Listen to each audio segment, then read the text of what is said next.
오늘 본문은 전도서 5장 1절로 10절, 제목은 하나님을 경외하여라. 여기 7절 말씀에 이런 말씀이 있습니다. 꿈이 많으면 헛된 것이 많고 말이 많아도 그러하니 너는 하나님을 경외하여라. 하나님을 경외하여라. 경외라고 하는 것은 두렵고 떨림으로 하나님을 대하는 것입니다. 물론 하나님 앞에 우리는 어떤 그 공포심을 가지고 대하라는 것은 아닙니다. 우리 하나님은 죽이기도 하시고 살리기도 하시는 그런 절대 주권의 하나님이시면서 또한 하나님께서는 우리에게 사랑의 하나님이십니다. 그래서 하나님은 사랑의 하나님이 동시에 공의의 하나님이 되시는 거죠. 그러므로 우리는 그 공의의 하나님, 사랑의 하나님 앞에 경외하는 마음으로 하나님 앞에 나아가야 된다고 여기 본문에 말씀을 하고 있습니다. 특별히 하나님 앞에 예배할 때에 하나님을 두렵고 떨림으로 섬겨야 된다는 것이죠. 1절 말씀에 너는 하나님의 전으로 들어갈 때 내 걸음을 조심하여라. 가까이 가서 듣는 것이 어리석은 자가 제사를 드리는 것보다 더 나으니 이는 그들이 악을 행하면서도 깨닫지 못하기 때문이다. 하나님의 전으로 들어갈 때 내 발걸음을 조심하여라. 하나님께 예배하러 들어갈 때 내 발걸음을 조심하라고 했습니다. 우리는 예배라고 하는 거 구약시대에는 제사를 드렸습니다. 소나 양을 가지고 하나님 앞에 피를 드리면서 소나 양을 죽여서 피를 내서 하나님 앞에 제사를 드린 것입니다. 그리고 성소에 매일 들어가고 제사장들이 그 다음에 그 중에서 제일 높은 대제사장이 1년에 한 번 송아지의 피를 가지고 제일 안쪽에 있는 그 지성소에 들어갑니다. 대제사장이 1년에 한 번 송아지의 피를 가지고 들어가는 데 있어서 먼저 자기의 손과 발을 씻고 그 다음에는 자기의 죄를 위해서 먼저 하나님 앞에 속죄제사를 드리고 그 다음에 지성소에 송아지의 피를 가지고 들어가서 온 백성의 죄를 걸머지고 짊어지고 지성소에 가서 하나님 앞에 제사를 드리는 것입니다. 그리고 일반적으로 이 하나님 앞에 제사 드릴 때에 소나 양을 잡아서 제사 지내는데 그 가죽을 벗겨내고 그 다음에는 그 소를 죽여서 가죽을 벗겨내고 그 다음에는 내장을 긁어내고 물로 다 깨끗이 씻어서 마디마디 다 잘라가지고 번제단 위에다가 그 제물을 불살라 드리는 것입니다. 그러니까 우리가 하나님 앞에 구약시대에 제사 드리는 것은요, 죄를 오실 메시아를 통하여 죄를 해결하기 위하여 나아가는 것입니다. 그리고 우리 죄 때문에 하나님과 원수지간이었는데 우리 죄를 해결해 주므로 우리 예수님께서 화목제물이 되어 주심으로 하나님과 우리가 화목하고 하나님 앞에 우리가 하나님의 자녀로서 당당히 나아갈 수 있는 길을 열어주시는 것입니다. 그래서 이 하나님 앞에 나아갈 때에 결국은 죄가 문제예요. 죄. 그리고 이 죄 때문에 죄물들이 죽어가지고 피를 내는 것처럼 앞으로 오실 그리스도께서 우리를 위해서 피 흘려 죽어주실 것이다. 결국은 내 죄 때문에 내가 죽어야 되는데 내 대신에 소나 양이 죽고 그것처럼 앞으로 그 당시에 오실 예수 그리스도께서 내가 죽어야 되는데 예수 그리스도가 죽는다는 것입니다. 이미 우리는 2000년 전에 예수님께서 우리를 위해서 우리 죄 때문에 죽어주셨다는 거예요. 그러므로 하나님께 나아갈 때 우리는 죽느냐 사느냐 그런 마음으로 나가는 거예요. 하나님 앞에 제사 드릴 때, 그리고 아까 말한 대로 대제사장이 지성소에 들어갈 때는요, 여기 동아줄로 허리에다가 묶고 그 끈을 성소에 끈에 놓는데, 그래서 지성소에 하나님 앞에 제물을 드리다가 잘못해서 죽게 되면은 성소에서 그것을 동아줄을 잡아다니면 그 시체가 끌려 나오는 것입니다. 구약시대의 레위기 10장에 보면은 나답과 아비후 아론 제사장의 두 아들, 큰 아들과 작은 아들이 있었는데 그 두 제사장이야, 작은 제사장들, 아론이 대제사장이고 그 큰아들 작은아들이 나답과 아비후인데 그들이 하나님 앞에 제사를 드리다가 즉사했어요. 아니, 아론과 같은 믿음 있는 하나님의 대제사장, 그리고 큰아들 작은아들, 그들도 제사장입니다. 하나님을 섬기는 제사장인데 어떻게 됐는지 하나님 앞에 잘못하여 즉시 죽고 말았어요. 거기 보면은 다른 불을 들이다가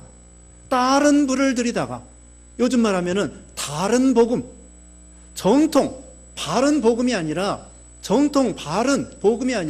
다른 복음, 다른 불을 들이다가 하나님의 진노를 사서 죽고 말았던 것이죠. 그러니까 무조건 하나님 앞에 제사만 드린다고 되는 것이 아닙니다. 우리가 가인의 제사와 아벨의 제사가 있습니다. 가인도 하나님 앞에 곡식을 가지고 제사를 드렸습니다. 하나님이 안 받으셨습니다. 그런데 아벨은 양의 피를 가지고, 또 양의 피를 가지고만 가도 안 돼요. 양의 피를 가지고 나아가면서도 앞으로 그리스도께서 나를 위해서 이 양이 피를 흘리는 것처럼 나를 위해서 피 흘려주실 것이다. 그 은혜를 생각하고 하나님 앞에 나아갈 때 하나님이 그 아벨의 제사를 받으신 거예요. 그러니까 우리는 그냥 제사만 드린다고 되는 것이 아닙니다. 여기 1절 끝에도 이는 그들이 자기 제사를 드리는 것보다 더 나으니, 어리석은 자가 제사를 드리는 것보다 더 나으니 이는 그들이 악을 행하면서도 깨닫지 못하기 때문이다. 우리가 하나님 앞에 예배 드릴 때요, 죄를 회개하면서 하나님 앞에 예배 드려야 돼요.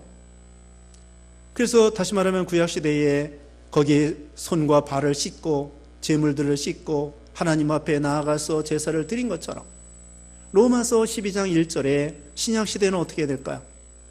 로마서 12장 1절에 너의 몸으로 거룩하고 하나님이 기뻐하시는 산 제물로 드려라. 너희 몸으로 하나님 앞에 제물을 드리라고 그랬고요. 사마리 여자에게 예수님께서 요한복음 4장 24절에 하나님 앞에 신령과 진리로 예배하라고 했습니다. 그러므로 우리가 예배자라고 하는 것은 우리가 그냥 교회 나와서 예배 드린다 이걸로 끝나는 것이 아니라 하나님을 경외하는 마음으로, 두렵고 떨림으로, 절대 주권의 하나님, 거룩하신 하나님, 물론 사랑의 하나님인 동시에 공의의 하나님을 기억해야 돼요. 이 세상에서 제일 무서운 분이 우리 하나님이십니다. 왜? 하나님은 죽이기도 하시고 살리기도 하시고 낮추기도 하시고 높이기도 하시고 가난하기도 하시고 부하기도 하시고 가난한 자를 거름더미에 드셔서 높은 자리에 앉기도 하시고 절대 주권의 하나님이십니다.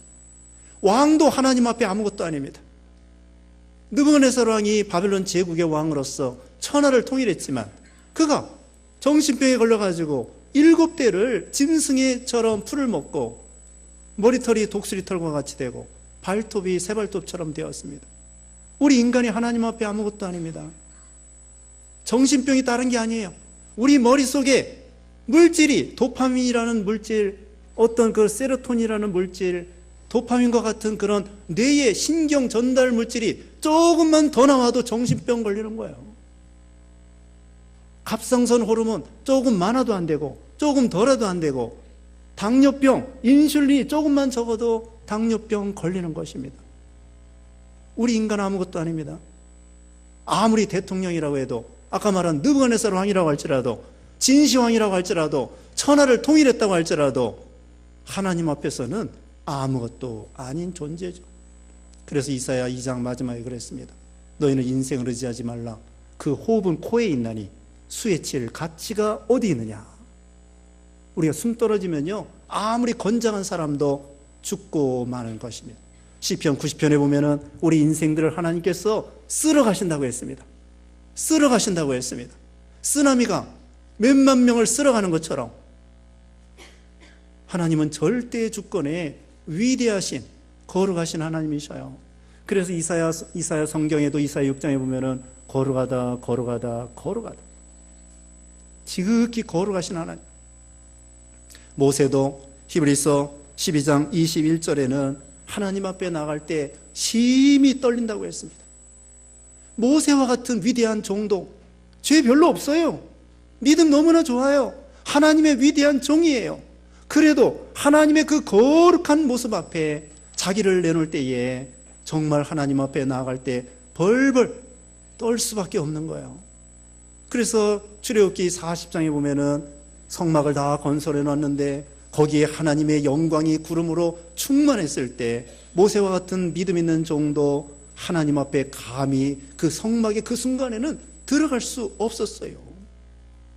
그렇게 믿음 좋은 모세도 하나님 앞에 벌벌 떠는 마음으로 그 참 하나님 앞에 서는 거죠. 우리는 그래서 사도 바울도 자기가 죄인 중에 괴수라고 했습니다. 세상에서요, 죄인들은요, 나는 죄가 없다고 그럽니다. 근데 성자는, 사도 바울과 같은 성자는 나는 죄인 중에 괴수라고 고백합니다. 여러분, 지금 여기에 먼지 별로 안 보이시죠? 빛이 희미하기 때문에 그렇습니다. 여기에 밝은 태양빛과 같이 그 밝은 광명을 비치면은 여기도 먼지가 많아요.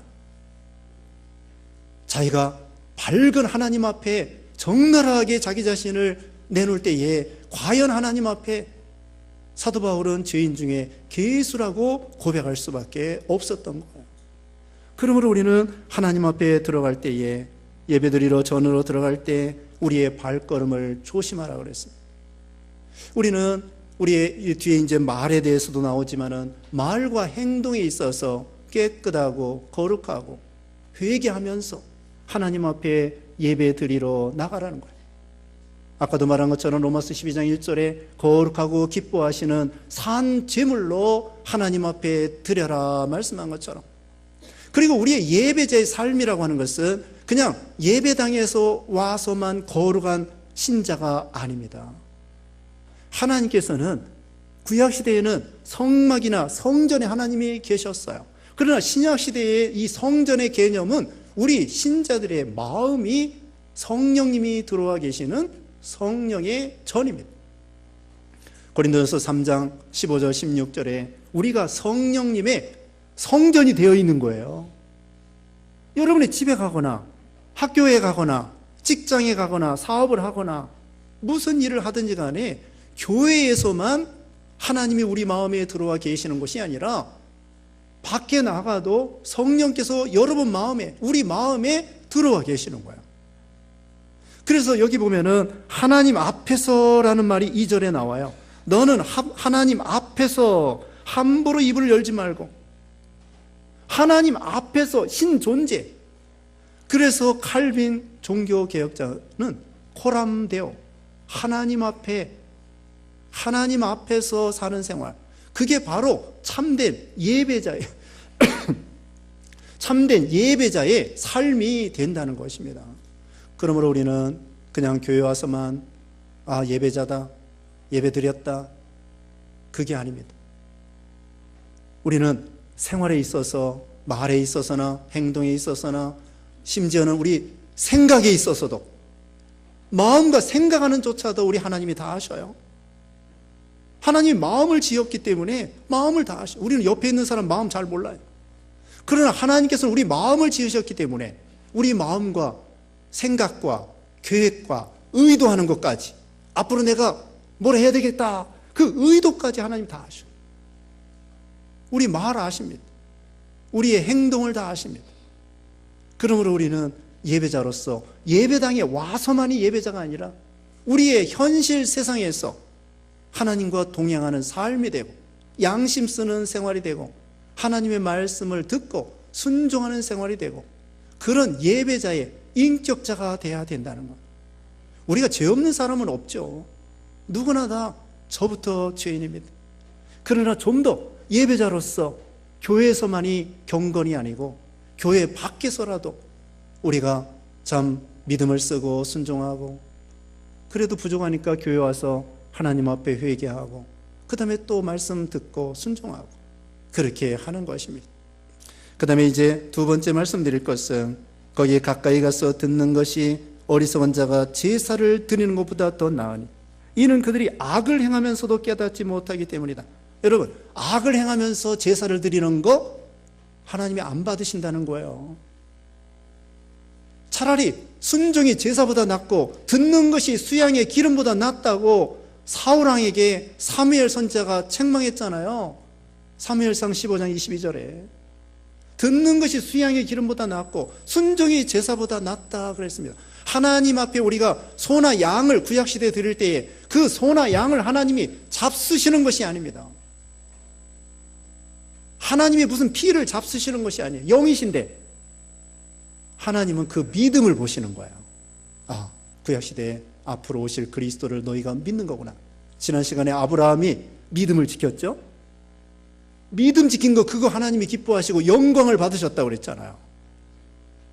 오늘날 신약시대에도 예수님이 이미 우리를 위해서 내가 죽어야 될 대신에 예수님이 죽어주시고 살아나주신 거, 이걸 믿는 믿음으로 하나님께 나아가고 거기에 그치는 것이 아니라 듣는 자가 되라. 여기 5절 중간에 그랬습니다. 1절 중간에 그랬습니다. 가까이 가서 듣는 것이 어리석은 자의 제사보다 낫다. 하나님 말씀을 듣는다는 것은 하나님 말씀을 듣고 순종하는 것을 가리킵니다. 우리는 말씀을 사모하고 말씀을 듣는 자와 읽는 자와 지키는 자가 복이 있다고 그랬습니다. 누가복음 10장 마지막에는 마르다 마리아가 있습니다. 마르다는 예수님을 위해서, 제자들을 위해서 음식 장만을 하고 부엌에서 뭐 정신없어요. 참 좋은 일이죠. 근데 마리아는 그 시간에 예수님의 제자들과 함께 그 방 안에서 예수님 앞에 앉아가지고 마리아는 말씀을 배우는 거예요. 그때 마르다가 시험에 들었습니다.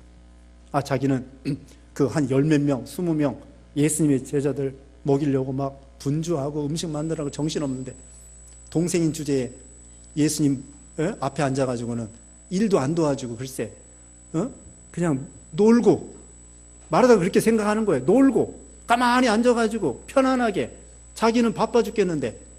그래서 시험에 들었습니다. 예수님에게 따졌습니다. 예수님, 그 동생 마리아 좀 내보내세요. 내보내세요. 이 음식 장만하는데 도와주라. 근데 예수님은 정땅판이에요. 마리아가, 너 마르다야 내가 많은 일로 분주하고 복잡하구나. 이 마리아는 지금 좋은 편을 택하였으니 빼앗기지 아니하리라. 지금은 말씀 듣는 시간이에요. 말씀 듣는 시간이라고.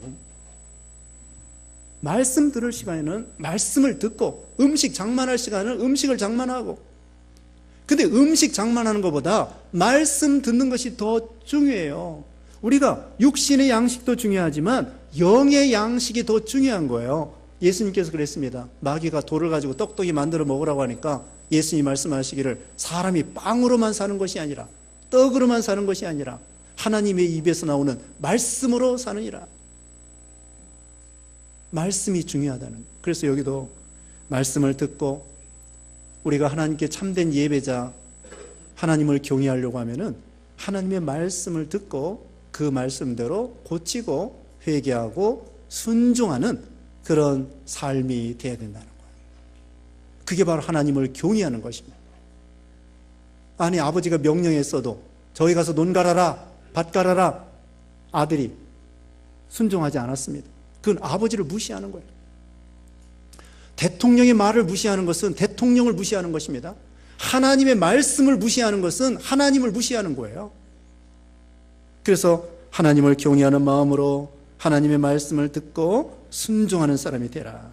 그 다음에 2절입니다. 너는 하나님 앞에서 함부로 입을 열지 말고 저급한 마음으로 말하지 마라. 하나님은 하늘에 계시고 너는 땅 위에 있으니 너는 말을 적게 하여라. 하나님과 우리는 차이가 많이 납니다.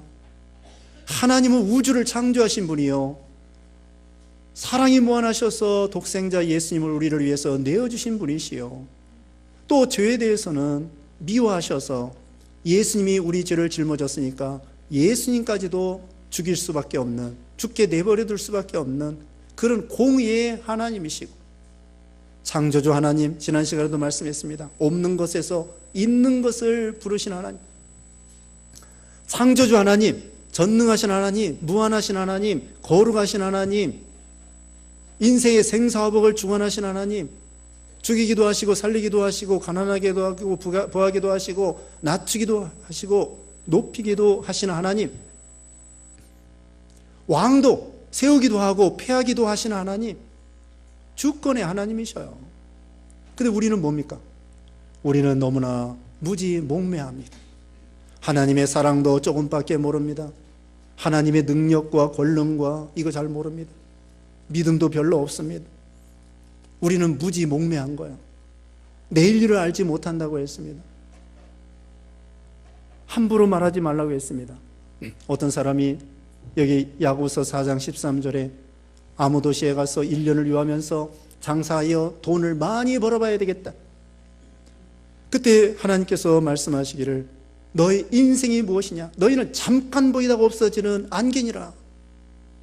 1년을 어떻게 장담하느냐 이거예요. 계획을 세울 수는 있어요. 그러나 장담할 수 없습니다. 내일 일을 알지 못합니다. 안개와 같은 인생입니다. 누가복음 12장에도 어리석은 부자가 나옵니다. 농사를 졌는데 밀농사가 너무 잘 되는 거예요. 창고를 크게 졌습니다. 그리고 거기다가 잔뜩 쟁여놨습니다. 그러면서 어리석은 부자가 이렇게 말했습니다. 내 영혼아 잘 먹고 잘 살자. 그랬더니 예수님께서 비유적으로 말했습니다. 이 어리석은 자야, 네 영혼을 오늘 밤 취하면은 네게 예비한 것이 네 것이 되겠느냐? 오늘 밤 내 영혼을 취하여 간다고 하면은 네가 예비한 것이 네 것이 되겠느냐? 인생을 의지하지 말라고 그랬죠. 그러므로 우리는 티끌과 같은 인생, 무지한 인생들입니다. 우리가 알아야 얼마나 알겠습니까? 네? 우리가 얼마나 알아요? 세상의 박사들도 다 모릅니다. 의학 박사라고 해도 병 다 고쳐주지 못합니다. 경제학 박사라고 해도 이 세상의 경제 문제를 다 해결하지 못합니다. 가난은 나라도 어떻게 하지 못한다고 했습니다. 노벨 경제학상 받아도 그분이 장관이 되면 잘할 것 같아요? 안 됩니다. 우리가 참 세상에 우리 사람이 할 수 있는 것이 뭐가 있습니까? 우리는 언제나 하나님 앞에 무지한 존재인 줄 알고 겸손하고 하나님 앞에 나아갈 때 하나님을 경외하고 함부로 우리가 말하지 말라는 거예요. 한마디로 교만하고 장담하지 말라는 것입니다. 하나님 앞에서는 아무도 장담할 수 없어요. 그 다음에 4절입니다. 내가 하나님께 서원하였으면 갚는 것을 미루지 마라. 하나님께서는 어리석은 사람들을 기뻐하지 아니하시니 너는 서원한 것을 지켜라. 내가 서원하고 갚지 않는 것보다 서원하지 않는 것이 더 낫다. 너는 네 입으로 내 육신이 죄를 짓게 하지 말고 하나님의 사자 앞에서 서원한 것이 실수였다고 말하지 마라. 어찌하여 하나님께서 내 음성에 화를 내시고 내 손으로 한 일을 멸하시게 하려 하겠느냐. 서원한 것을 갚으라는 것입니다. 서원은 하나님 앞에 약속하고 맹세하는 것입니다. 약속하는 것. 주를 위해서 헌신하겠다고, 충성하겠다고, 믿음 잘 지키겠다고 하나님께 서원하고 약속하는 거예요. 창세기 28장 끝에 보면은 야곱이가 하나님 앞에 서원했습니다. 하나님, 저로 지금 외삼촌 댁에 가는데 너무나 불안합니다. 하나님, 나로 외삼촌 댁에 무사히 도착하고 또 하나님의 은혜로 무사히 내 고향에 돌아오게 해주신다고 그러면은 이곳이 하나님의 성전이 되고 오직 하나님만 섬길 것이고 하나님 앞에 11조를 드리겠습니다. 3가지 서원을 했어요. 그러다가 외삼촌 댁에 가가지고는 신앙 다 팔아버리고 그러다 나중에 돌아올 때에 하나님이 징계하시니까 그 다음에 베델로 올라가라. 그래서 신앙을 회복했던 것입니다. 한나도 아이를 낳지 못할 때에 하나님 앞에 서원했습니다. 하나님, 아들을 주신다고 하면은 그 아들로 평생 주를 위해서 헌신하게 만들겠습니다. 아들을 낳았습니다. 약속한 대로 젖될 때에 하나님 나라를 위해서 헌신하라고 성전에 갖다 봉사하라고 바쳤습니다. 아니, 하나밖에 없어요. 아들 하나 낳았습니다. 서원해가지고. 그래서 약속대로 성전에 갖다 바쳤습니다. 자기는 없습니다. 바치고 싶었겠습니까? 육신적으로는 저 떨어진 거 저거 얼마나 부모 떨어져가지고 얼마나 안타까운가. 자주 만나지도 못하고 성전에서도 고생하고 그런데 아닙니다. 한나는 약속대로 서원한 것을 갚았습니다. 그랬더니 하나님께서 삼남 이녀를 덤으로 아이를 낳게 해주는 거예요.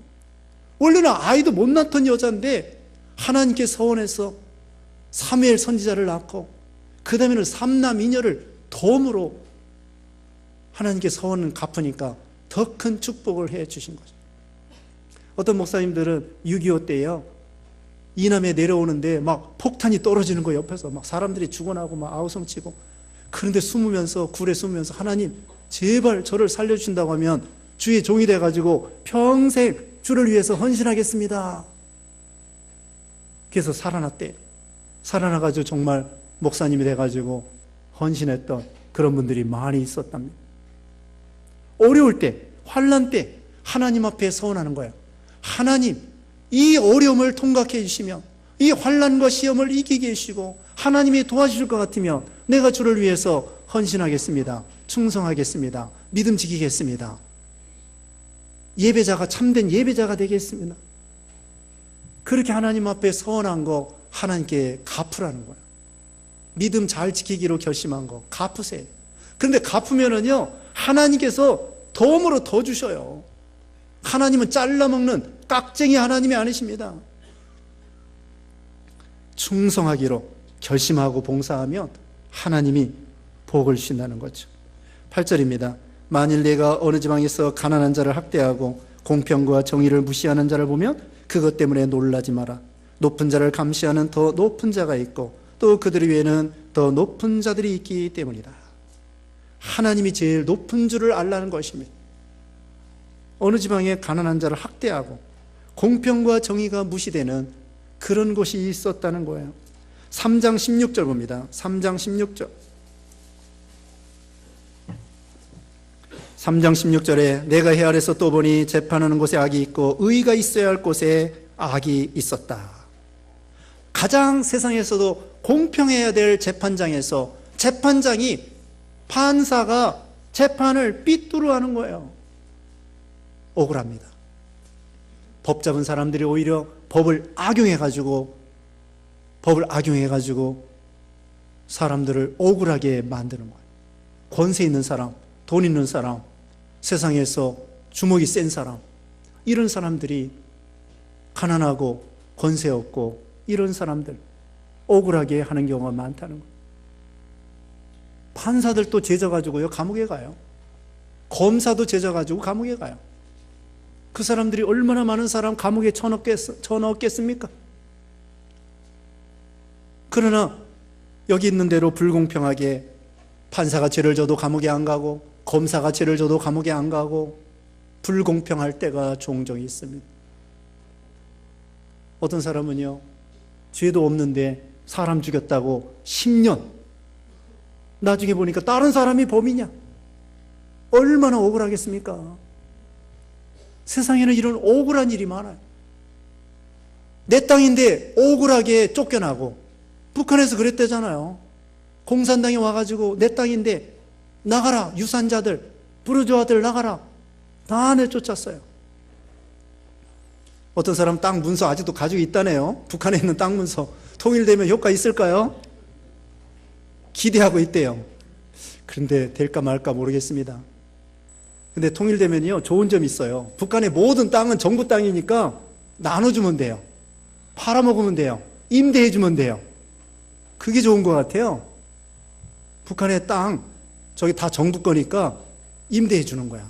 그리고 그 돈 받아가지고는 여러 가지 기간 사업하는 거야. 도로도 닦고 공장도 세우고. 통일되면요 좋은 점도 많아요. 걱정할 거 없습니다. 통일 비용 걱정할 거 없어요. 북한에 지하자원 많습니다. 관광자원 많습니다. 구경할 게 많아요. 가보고 싶죠? 네, 가보고 싶어요. 또 김일성 별장도 가보고 싶고. 그거 다 관광 상품으로 만들면 돼요. 좀 빗나갔습니다만은. 자, 가난한 자를 학대하고 공평과 정의를 무시하고 이런 세상에는 불공평한 세상이 많이 있습니다. 억울한 일이 많아요. 그때 여러분은 억울한 거 불평하지 말고 화내지 말고 시편 37편 1절에 이렇게 말했습니다. 시편 37편 1절에 악을 행하는 자들 때문에 화내지 말고, 악을 행하는 자들 때문에 화내지 말라는 거예요. 하나님께 다 맡기라는 거예요. 우리 예수님만큼 억울한 분이 세상에 어디 있겠습니까? 죄가 없으신 예수님인데, 빌라도가 3번 이상 예수님은 죄가 없다고 해놓고 한두 대 때리는 것도 아니고 제일 흉악한 사람이 죽어야 될 십자가에 죽도록 사형 선고를 내렸으니 이것만큼 억울한 재판이 어디 있습니까? 세기의 억울한 재판 아니죠. 영원토록 따져봐도 제일 억울한 재판입니다. 그러나 예수님은 참으셨습니다. 베드로전서 2장 마지막에 보면은 욕을 받으시되 대신 욕하지 아니하시고 고난을 받으시되 위협하지 아니하시고 공의로 심판하신 하나님께 부탁하시고 친히 나무에 달려 십자가에 죽으셨다. 여러분도 세상 살다 보면은 억울한 일이 종종 있을 겁니다. 억울해도 그 하나님의 주권을 믿고 하나님께 맡기세요. 또 자기를 억울하게 하는 사람 저주하지 마세요.